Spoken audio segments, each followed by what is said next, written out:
Good morning friends. Today I am going to explain one of the important topic of electromagnetic induction, that is obtain an expression for the mutual inductance of two long coaxial solenoids. Here there are two solenoids are there. Here two coils are there, that is one is primary coil and the secondary coil. Here consider two solenoids as shown in the figure. The length of the primary coil be L and the area of cross section is A. Let N1 and N2 be the total number of turns in primary and secondary. So that is turns in the primary and secondary solenoids. Small letter n, let N and N1 and N2 be the number of turns per unit length. So we know that how to write this number of turns per unit length. N1 is equal to capital letter N, capital letter 1 by L. Capital letter N1 is the total number of turns. Small letter L is the length of the primary one, and this is length of the secondary one, and N2 is the number of turns per unit length. And here for the secondary one, N2 is the total number of turns in the secondary coil. Let current in the primary coil is I and magnetic field inside the primary. So magnetic field can be written as, inside the coil we know that B is equal to mu naught N1 I.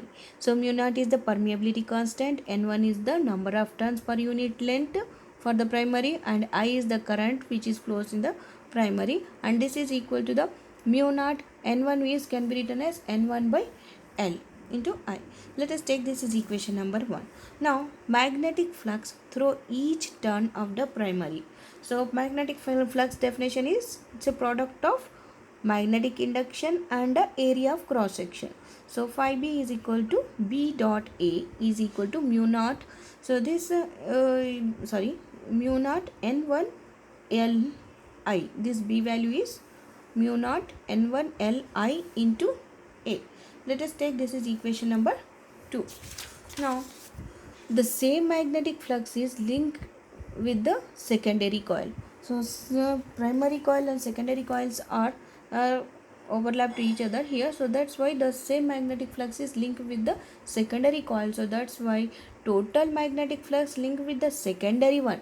So secondary one can be written as, primary one is mu naught N1 I by L into A and into N2. N2 is the total number of turns in the secondary one. So let us take this as equation number 3. Now the mutual inductance I am going to find out.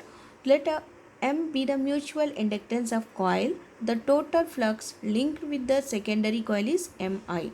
So in your previous classes you have studied about the self inductance, and at the same time magnetic flux of a coil or solenoid is equal to the Li. It's a product of self inductance and current. Similarly, the magnetic flux for the mutual inductance can be written as Mi. So phi is equal to Mi. M is the mutual inductance and phi is the magnetic flux. I is the current. So Mi is equal to, here Mi is nothing but a phi is equal to mu naught N1 N2 I by A. This total term here, mu naught N1 N2 I A by L. So both the sides I1 get cancelled. Then we will get M is equal to mu naught N1 N2 A by L. So we know that area of cross section is nothing but can be written as pi r square. So in place of A we can substitute pi r square. Then we will get M is equal to mu naught N1 N2 pi r square by L. So this is the expression for the mutual inductance of the long coaxial solenoid. Thank you. For more videos, subscribe my channel Physics.